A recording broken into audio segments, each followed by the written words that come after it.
예, 오늘은 누가복음 21장 37절부터 22장 2절까지의 말씀을 본문으로 해서 신실하신 예수님이라는 제목의 말씀을 될 것입니다. 제목을 한번 시작. 신실하신 예수님. 한번 더 시작. 신실하신 예수님. 네, 이 신실하신 예수님이라는 제목의 말씀과 함께 하늘로부터 하나님의 사랑과 은혜와 능력과 복, 죄와 지식과 기쁨과 평화가 함께 전달되고 충만할 줄로 믿습니다. 아멘. 오늘은 종료주일입니다. 예, 종료주일이에요. 자, 종료주일은 예수님께서 예루살렘 성에 입성하신 날인데, 사실 따지고 본다면, 우리 모든 사람들의 인생은요, 시한부와 같아요. 그런데, 그때를 알냐 모르느냐, 그 차이가 있는 거예요. 예수님은 우리와 똑같이 시한부의 삶을 사셨는데 언제 죽을 줄 아셨어요. 종료주일은 예수님께서 이제 이번 주에 한 닷새째 되는 날 죽는다. 일, 월, 화, 수, 목, 금. 엿새 되는 날 죽는다라는 걸 본인이 알고 계시는 첫날이에요. 알고 계신 날이에요. 종료주일. 죽음이 코앞에 다가온 그때가 되는 겁니다. 예. 한번 생각해 보세요, 여러분. 한번 생각해 봅시다. 우리 시한부인데, 내가 이번 주 이제 엿새 있으면 가. 뭐 하실 거예요? 어떨 것 같아요? 그런데, 하나님의 놀라우신 은혜로 인해서 이 시한부의 이 때를 피할 수가 있어. 그 기회는 있어. 어떻게 하실 거예요? 이 딜레마가 예수님께는 없었을까? 있었어요. 자, 우리 한번 또 다른 걸 한번 생각을 해봅시다.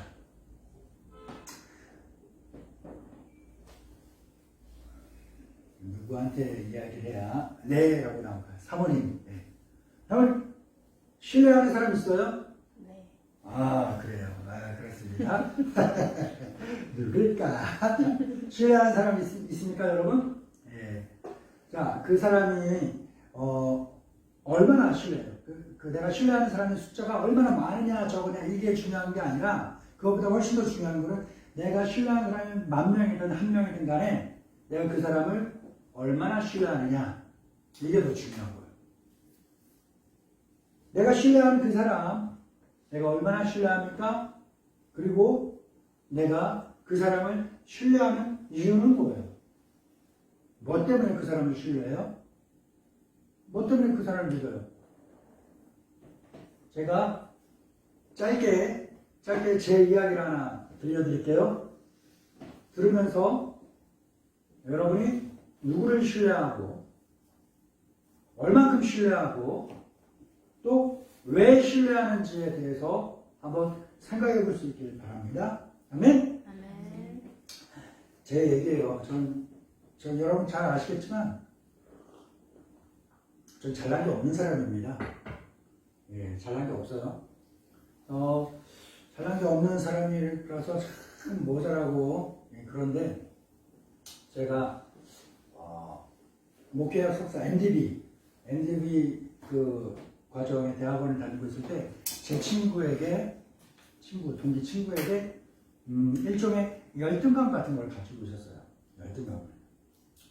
항상 누구를 신뢰하고 현명하고 그렇게 살아야 된다는 말보다는 뒤처지면 안 되고, 조금이라도 늦으면 손해가 생기고, 인생이라는 경쟁에서 낙오되는 사람이다 라는 그런 소리를 많이 들으면서 자라는 그런지 몰라도, 그때까지도 저는 마음을 터놓고 이야기할 만한 진짜 속신 불알 친구라는 그런 친구가 없었어요. 초등학생 때도 그렇고, 중학생 때도, 고등학생 때도 그렇고, 대학생 때도 그렇고, 대학원 다닐 때도 마찬가지였던 게, 나에게 친구는 알게 모르게 상대방은 나를 생각 안 해도 나는 그 모든 친구들, 모든 선배들, 모든 후배들, 내 모든 주위의 사람들은 나와 경쟁해서 겨루어야 되는 사람들이었던 거야. 그러다 보니까 내가 이겨야 되는데 내가 딸려. 그런데 이걸 또 겉으로 표현을 하면 쪽팔려. 속된 말로 자존심이 상해. 표현을 못해. 물론 그때보다 더 미성숙했을 때 중학생 때 막 그때는 내가 지면은 하다못해 오락하는 거라도 지면 막 기분이 확 나빠갖고 얼굴이 부드럭부드럭 해갖고 막 안 좋은 거예요. 승질 안 좋죠. 그러던 사람이에요. 그런데 좀 컸다고 내가 딸리고 지는 거 같고 이런 거 있어도 그렇게 막 표현 못내. 근데 내 속만 썩어가는 거야. 사람이 속 썩어 보셨죠? 표시는 안 되는데 속은 썩어. 그럼 어때요? 즐거워요? 행복하나요? 힘들어요. 괴로워요. 이야기를 못하는데 누구한테 내 이 이야기를 하겠어요? 할 수 있어요? 못해요. 그런데 이렇게 막 괴롭고 힘들고 있을 때 저와 함께 이제 공부를 같이 하시던 나이가 많은 분이 제가 이제 한 교실에서 하루 종일 일주일 내내 보니까 몇 년을 보고 있으니까 얼굴 안색만 봐도 이제 알잖아요. 뭔 일이 있는가 보다. 그분이 이제 점심 때인가 공강 시간에 잠깐 시간이 나서 이제 밥 먹고 나서 이제 믹스커피 150원짜리 밀크커피를 한 잔 딱 마시면서 이야기를 하는 거예요. 뭔 일이 있냐고. 덕기야 뭔 일이 있어? 왜 그래 이러죠. 하다가 이렇게 나이 많은 분이시니까 뭐 또 그분 성품도 알고 함부로 이야기하시는 분이 아니니까 이 얘기를 했어요. 그렇죠 해서 이러한 고민이 있어요. 했더니만 그 친구가 아니라 그 분이 저에게 그때 당시 제 속마음을 듣고 해준 이야기가 그때 당시 저에게 되게 큰 힘이 되는 게 있었습니다. 덕기야, 그 친구가 공부도 잘하고 눈치도 빨라서 이것저것 여러 가지 잘하는 게 많은 것 같아. 너는 그 친구랑 비교해 봤을 때 공부도 못하고 눈치는 더럽게 없고 그래서 오히려 많이 떨어지는 것 같아. 만약에 내가 너희들의 직장 상사라고 한다면 나는 중요한 일은 그 친구보다는 너한테 맡길 거야. 중요한 일은 그 친구가 아닌 나한테 맡길 거야. 왜 그러냐?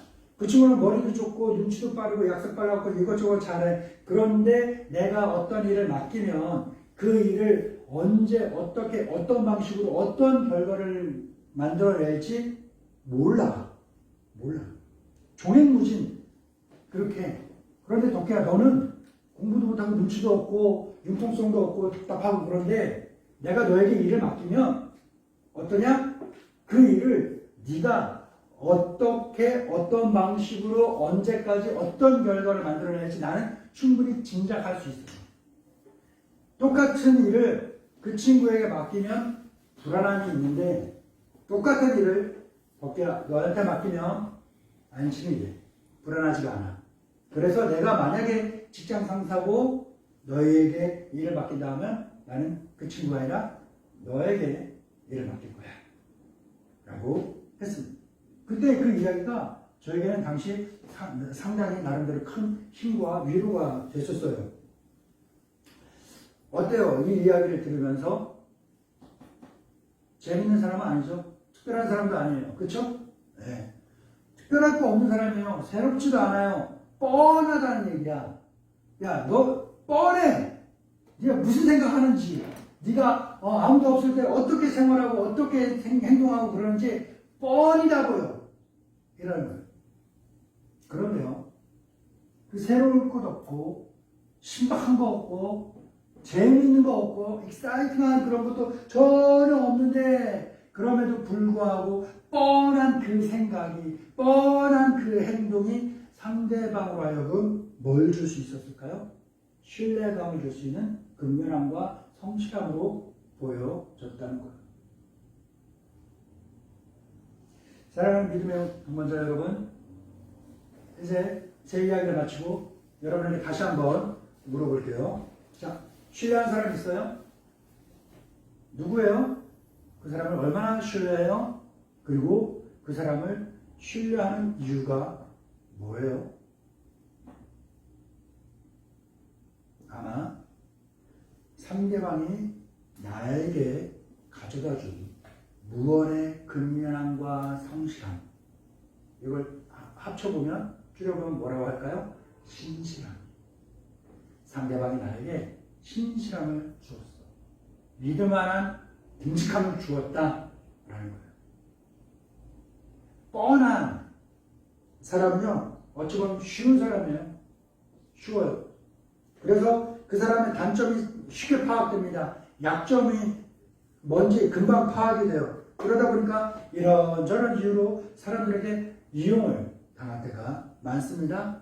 뻔한 사람은 상대를 신뢰하지만 상대방은 그 뻔한 사람을 이용해 먹고 떠날 때가 아주 많이 있죠. 어린 친구들은 좀 모르겠는데 나이 연세 좀 많으신 분들 같은 경우는 그렇게 이용에 당해보신 적 있으세요? 아마 살아온 연수가 있으니까 언젠가는 누구에겐가는 그렇게 이용당해 본 적은 있을 거예요. 물론 저도 아까 말씀드렸듯이 뻔하니까 얼마나 많이 있었겠습니까? 이제는 알아요. 저 사람이 나를 언제 어떻게 얼마만큼 이용해 먹으려고 오는지 이제 오면서부터 알게 되더라고요. 이 경험이 무서워요. 예. 그래서 저 사람에게 저 사람이 원하는 만큼만 이렇게 이용당해 주고 보내는 그런 일들도 있습니다. 그래요. 뻔한 사람은요 쉬워요. 그래서 이용당하기가 쉽습니다. 그러다 보니까 사람들이 뻔한 사람 되려고 할까요? 안 해요. 왜? 이용당하니까, 사기당하니까, 배신당하니까. 그래서 뻔한 사람이 아니라 예측 불가능한 사람이 되려고 하죠. 그러니까 예측 불가능한 사람이 되려고 하니까 어떻게 될까요? 내 마음과 내 삶과 내 생활 속에 안정성은 떨어지고 불안정성만 높아진 거예요. 불안한. 한마디로 말하면 삶의 질이 좋다라고 할 수가 없죠. 삶의 질이 안 좋죠. 그러나 그럼에도 불구하고 사람들은요, 타인에게 이용당하고 속고 사기당하고 배신당하는 것보다는 차라리 불안정한 생활이 낫겠다 해서 그러한 인생을 선택하고 그러한 삶을 살게 되죠. 행복할까요? 제가 볼 때는 그닥 행복한 삶 같지는 않아요. 공부를 많이 했겠죠. 유명하겠죠. 돈도 많이 벌었겠죠. 그런데 불안하니까, 안정적이지 못하니까 행복할 수가 없는 거죠. 공부도 많이 했어요. 유명해요. 돈도 많아요. 좋은 집, 좋은 차, 많은 사람들이 나를 우러러보면서 따라와요. 그런데 내가 나에게 다가온 모든 사람들에게 사기당할 것 같고, 이용당할 것 같고, 마음 좀 열면 배신당할 것 같고, 그래서 마음을 꼭꼭 닫고 거리를 두고 저 사람이 언제 나를 이용해 먹을까, 그 타이밍을 봐서 나를 이용해 먹고 도망가기 바로 직전에 내가 먼저 이용해 먹어야지 하는 그런 경쟁심과 그런 견제를 가지고 살아간다면 행복하다고 할 수가 없겠죠. 그래서 세상에 살아가는 사람들 중에서 행복한 사람보다는 불행한 사람들이 더 많더라고요. 그런데 우리 그리스도인들은, 많은 그리스도인들 중에서도 특히나 우리 하늘소망교회 믿음의 동반자들만큼은 참된 행복을 누릴 수 있는 성도들이 되기를 진심으로 축복합니다. 아멘. 자, 행복한 사람보다 불행한 사람들이 많다고 했죠. 그런데 행복한 사람들도 의외로 있어요. 뭐 배신당한 거, 속은 거, 사기당한 거, 그래서 금세 훌훌훌 털어버려요. 그리고 금세 또 언제 그랬냐는 식 웃고 기쁘게 막 즐겁게 사랑하고 행복하면서 그렇게 살아가는 사람들도 의외로 최고 있어요. 바로 어떤 사람들일까요? 예수님 닮은 사람들. 뭐라고요? 예수님 닮은 사람들. 누가 그렇게 행복하게 살 수 있다고요? 예수님 사람들. 예. 이 맘벌린 사람은 한 번 더 기회를 드릴게요. 자, 누가 그렇게 행복하게 살 수 있다고요? 예수님 닮은 사람들. 네, 그래요. 다 아셨어요. 예, 예수님 닮은 사람들이 행복한 소수의 사람들이 되는 거예요. 뻔한 사람들이에요. 사람들에게 신뢰감을 줄 수 있는 근면함과 성실함의 그러한 성품을 가지고 있는 거죠. 바로 오늘 본문에 나오고 있는 예수님처럼 사는 사람들이 바로 그러한 사람들입니다. 같이 본문을 읽어볼까요? 누가복음 21장 37, 38, 22장 1절, 2절까지입니다. 시작. 예수께서 낮에는 밤에는 모든 백성이 그 말씀을 들으려고 이른 아침에 성전에 나아가더라. 유대절이 다가오매 대제사장들과 선지관들이 예수를 무슨 말로 죽일까 궁금해하니 이는 그들의 백성을 두려워함이로라. 아멘. 자, 사람 어려운 일 피하려고 하죠. 예를 든 거예요. 꼭 집어서 이야기하는 거 아니에요. 내가 대학교를 들어갔어요. 음대를 들어갔어요. 음대를 들어가면 처음에 4월 달쯤에 항상 해마다 하던 게 있고 신입생 음악회 그런 걸 해요. 발표를 해요. 그때 하는 건 뭐냐면 이제 입학한 지 이제 겨우 한 달 남짓밖에 안 됐기 때문에 새로운 뭔가를 배운 건 없어요. 뭐냐? 우리 학교에서 요 정도 실력을 갖고 있는 아이들을 뽑았습니다 하면서 손님들도 초대하고 전교생들이나 교수님들 앞에 공개적으로 처음에 입시할 때는 면접 보시는 실기 그 평가하시는 몇몇 분들만 아시잖아요. 그런데 이제 가려져 있던 이 실력자들의 실력을 오픈하는 거야. 그래갖고 3월달 입학하고서 한 열흘쯤 지나면 그 리스트가 뽑혀요. 그러고 나면 이제 스트레스 받죠. 지겹게 했던 그 입시곡들을 막 열심히 연습을 합니다. 막 연습을 하고 그래요. 그러고 막 다시 막 하고서 한 2, 3주 그렇게 열심히 한 다음에 이제 무대에 올려지는 거죠. 공개되는 겁니다. 근데 그것만 하면 괜찮은데 사람이 살려라니까 어때요?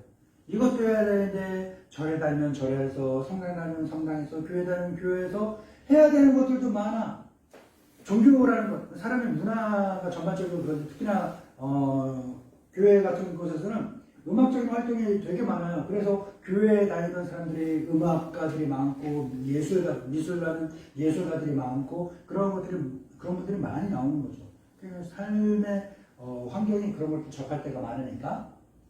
그래서 이 학생들이 들어와서 학교에서 연주 주기만 하고 레슨만 받는 게 아니라 교회 가면 교회에서 또한 동아리 활동하면 동아리 활동하면서 음악적인 것들을 많이 해야 되는 그러한 스트레스를 받게 돼요.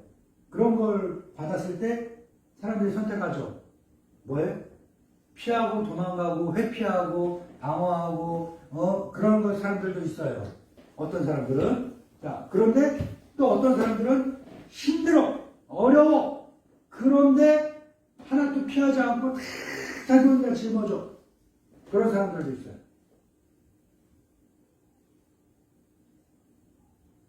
나중에 보니까 다 자기 혼자 짊어지고 힘들고 어려워도 놀 시간, 잠잘 시간 줄여가면서 그 모든 것들을 다 소화해내고 하던 사람들이 실력이 월등하게 상승하는 걸 많이 봅니다. 제가요, 신학교를 입학을 했어요. 다행히 감사하게도 제가 다닌 학교는요, 종합대학이어갖고 제가 좋아하던 음악 학부가 있었어요. 음악 학부에서는 일주일에 한 번씩 CD 연주회를 합니다. 피아노 몇 명, 성악 몇 명, 성악도 이제 파트별로 소프라노, 알토, 뭐 테너, 베이스, 바리톤 다 하고 그리고 악기별로 첼로, 플룻, 뭐 바이올린 뭐 다 해요. 막 합니다. 그러면 저는 그날 화요일날 점심 먹고 오후 시간에 위클리라고 해서 매주 연주회를 하는데 걔네들한테는 그 친구들한테는 실기 평가하는 날인 거예요. 근데 신학을 전공하는 저에게는요 공짜로 전공자들의 좋은 공연을 얼마든지 관람할 수 있는 너무나 좋은 기회인 거예요. 매주 갔죠. 2층에 다 거기에서 그 음악 전공자들과 교수님들이 다 앉아있는데 그 사람들이 나를 위해 열심히 연습해서 나 혼자를 위해서 그렇게 최선을 다해서 벌벌벌 떨면서 연주를 하는 거예요. 그걸 계속 그렇게 하시니 저는 얼마나 좋습니까? 좋아요. 그렇게 몇 년을 이런 식으로 쭉 대학 졸업하고 나서까지도 계속 접하고 보고 하다 보니까 실력이 월등히 쭉 성장하는 친구들이 있는가 하면 좀 성장이 더딘 친구들이 있는가 하면 입학할 때보다 각 차이가 안 나는 그런 친구들도 있고 그러더라고요. 사람은 앞에 다가온 어려운 일, 힘든 일이 있으면 맞아들이는 사람이 있고 피하는 사람들이 있어요. 아까 말씀 시작하면서 서두에 말씀드렸죠? 이제 시한부 인생, 이제 엿새우면 내가 죽어. 어떻게 할 거예요? 그 남은 시간 동안. 복잡하죠. 그런데 그 이후에 뭘 말씀드렸어요? 하나님의 은혜로 이 죽음을 피할 수 있는 기회가 있어. 어떻게 하겠냐는 거예요. 어떻게 하겠냐. 예수님은 그걸 피하지 않습니다. 자기 앞에 다가온 위험을 피하라 하기보다는 당당히 그 위험을 기다리고 있어요. 무섭고 두려운 상황이 분명함에도 불구하고 예수님은 그 상황을 회피하기 위해서 도망치지 않아요. 오히려 예수님은 그때를 기다리며 뻔한 사람이 하는 뻔한 생활을 하면서 기다리고 있습니다. 본문의 증언처럼 예수님은 자기 앞에 다가온 십자가에서의 죽음을 알고 있었음에도 불구하고 낮에는 뭐 하셨어요? 낮에는 뭐 하셨어요? 말씀을 가르치셨어요. 어디서? 성전에서. 밤에는 가서 쉬셨어요. 어디에서? 감람원에서.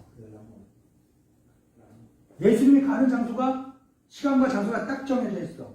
낮에는 어디 가면 예수님을 봐? 성전 가면. 밤에는 어디 가면 예수님을 볼 수 있어요? 감람원 가면. 낮에 예수님의 가르침과 말씀을 듣고 싶은 사람은 밤에 집에 가서 자다가 아침에 일어나고 해가 떴네? 예수님 말씀 들으러 갈까? 하면 어디 수성구도 안 해가도 돼. 그냥 성전 가. 다 알아. 해가 떴네? 그러면 예수님은 성전에서 하는 말씀 가르치고 있겠네? 그냥 가면 돼. 그러고 나서 예수님이 어디서 죽으시는지도 다 알아. 다 알아. 걱정스러워요? 여기 내가 갔는데 예수님 안 계시면 어떡하나? 걱정이 안 되죠? 네, 걱정이 안 됩니다. 뭐와 같다 할 수 있을까? 우리 혜진사님 핸드폰 만지지 말고, 핸드폰 만지면 주로 뭐를 해요? 예배 시간에 핸드폰 만지면? 친구들하고 예배 끝나고 콜? 막 그러고 막 카톡도 하고 막 그럴 수도 있잖아요. 그쵸? 그런다 게 아니라 그럴 수도 있잖아요. 예, 그럴 수도 있잖아요. 친구들하고 만나려면, 친구들하고 놀려면 어떻게 해요? DM 하던가, 톡 하던가, 전화하던가 하죠? 그렇죠?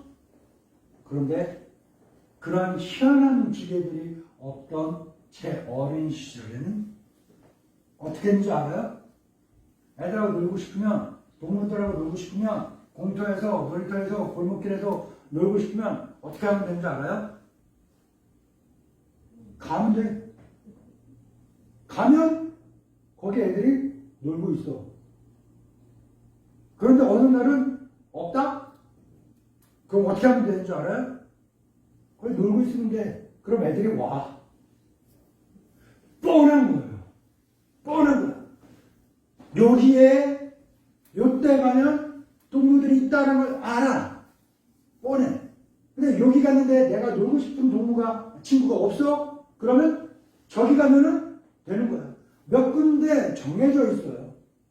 그래서 그렇게 한 바퀴 쓱 돌다 보면 내가 만나고 싶은 친구, 내가 보고 싶은 친구, 내가 놀고 싶은 친구. 또한 장소마다 노는 프로그램이 달라요. 고무줄을 끊고 싶으면 저쪽에 골목에 가면 되고, 공기를 하고 싶으면 여기 가면 되고, 비석치기라고 알아요? 오징어 게임 알아요? 오징어 게임 알아요? 오징어 알아요? 오징어? 다 찢어지고 막 물 까지고 그러는 거? 네. 다방구 알아요? 난 다방구라고 했는데. 다방구 몰라요? 예. 어릴 때 비슷한 게 있어요. 요즘으로 따지면 우리 친구들 이 알아들을 만한 건 경도와 같은 거죠. 경찰과 비슷한 그런 게임. 그런 거 하면서 막 돌아다니는 거예요. 애들하고 타잔놀이를 하고 싶어? 그럼 개천에 그 쓰레기장 앞에 있는 그 버드나무에, 수영버드에 가갖고 애들하고 거기서 막 그네 타면서 노는 거예요. 그래서 쭉 그 개천 또랑이 있는데 툭 떨어지고 또 막 올라가고 애들하고 돌아가면서 그거 타고. 그럼 노는 거예요. 내가 뭘 하고 싶으냐, 어떤 노래 하고 싶으냐, 이게 그 시간 그 장소에 다 있어요. 내가 누굴 보고 싶고 뭔 노래를 하고 싶으면 다 그때 가면 돼. 내가 언제 어떻게 갈게, 언제 어디서 만나서 뭐 해? 아니야. 그런 거 없어.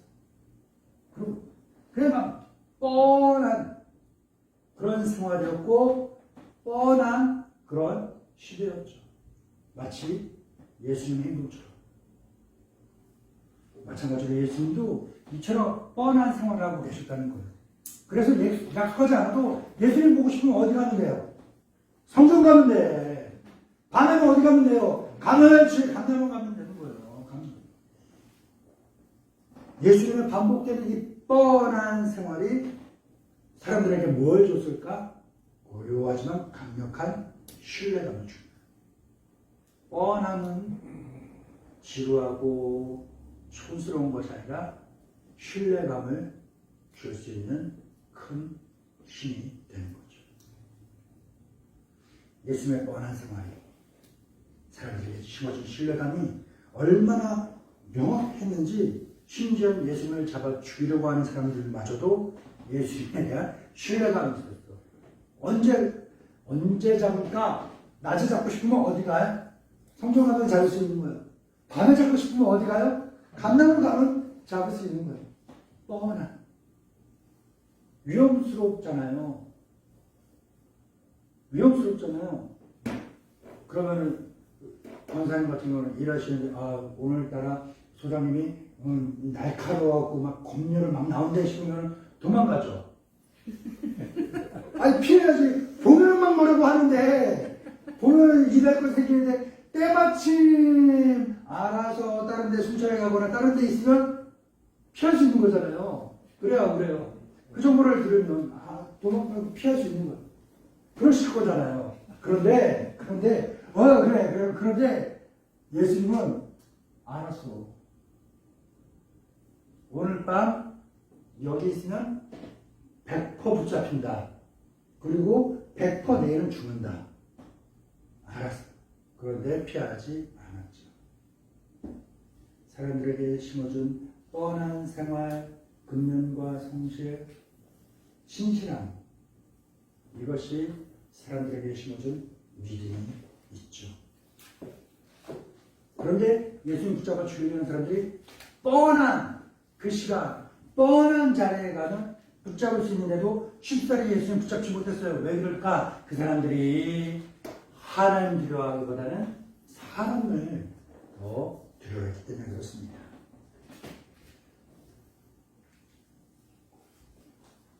사랑하는 믿음의 동반자 여러분, 이제 말씀을 마무리합니다. 우리 누구를 신뢰합니까?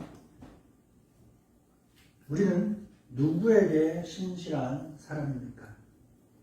우리가 믿고 따르고 섬기는 예수님은 우리가 어떤 사람이 되어야 하는지에 대해서 자기 목숨을 걸고 알려주셨어요. 예수님은 신실한 분입니다. 신실하신 예수님이죠. 그래서 우리가 믿을만한 분인 거예요. 신실하기 때문에. 믿을 수 있는 분이에요. 왜? 예수님은 신실하기 때문에. 믿기에 마땅한 분이에요. 왜? 예수님은 신실하시기 때문에. 그러면 우리는 예수님을 믿는 사람으로서 마땅히 그분을 닮아 어떤 사람이 되어야 돼요? 진실한 사람이 되어야 돼요. 진실한 사람이 되어야 하는 것이 마땅합니다. 지금까지 내 삶을 타인을 대하는 내 마음가짐과 생각을 한번 스스로 점검을 해보세요. 어땠습니까? 상대방은 나에게 신실하길 원하면서 나는 상대방을 어떻게 이용해보고 어떻게 하면 이겨볼까 하는 그런 마음과 생각으로 살지 않았습니까? 만약에 그렇다면 참된 그리스도인으로 참된 그리스도인으로 거듭나시기 바랍니다. 신실하신 예수님을 닮아서 신실하신 그리스도인이 되기를 바랍니다. 바로 오늘, 내일 아니고 다음 주 아니고 바로 오늘. 언제? 오늘. 자기 앞에 다가온 십자가의 죽음을 피하기보다는 오히려 그 십자가를 담담히 기다리는 그런 생활, 신실하신 예수님을 닮기 바랍니다. 내 생활 속에서 나도 주님 앞에, 내 생활 속에서 나도 내 가족 앞에, 내 생활 속에서 나도 내 성도들 앞에, 내 생활 속에서 나도 내 지인들과 이웃들 앞에, 내 생활 속에서 나는 내 일 앞에 진실하고 진실한 그리스도인으로 살겠다는 그 결단, 의지, 그리고 노력이 실천될 수 있기를 진심으로 축복합니다. 좋으신 주님 감사합니다. 사랑하는 믿음의 동반자들에게 귀한 말씀 주셨습니다. 우리가 예수님을 왜 믿습니까? 주님 신실하신 분이기 때문입니다. 우리는 어떻게 살아야 됩니까? 신실하신 예수님 닮아 신실하게 살아야 합니다. 신실함이 어려운 것이 아니라 사람들에게 얕잡아 보일 수 있을지라도, 이용당하는 위험이 있을지라도 쉽사리 변하지 않는 뻔한 마음, 뻔한 생각, 뻔한 생활이라는 그 근면함과 성실함이 곧 신실함입니다. 그렇게 우리에게 큰 믿음을 주신 예수님을 닮아서 우리도 주님께, 우리도 이웃과 사람들에게 신실한 사람 되게 하옵소서. 늘 약하여서 이 의지가 잊혀질 때가 많지만 보혜사 성령님 우리와 함께 하사 기억나게 하시고 이룰 수 있도록 힘과 능력으로 도와주옵소서. 예수님의 이름으로 기도합니다. 아멘. 이 시간 헌금 시간입니다. 찬송가 213장 찬송하시면서 준비하신 내용을 드릴 때 오해진 자매님 헌금으로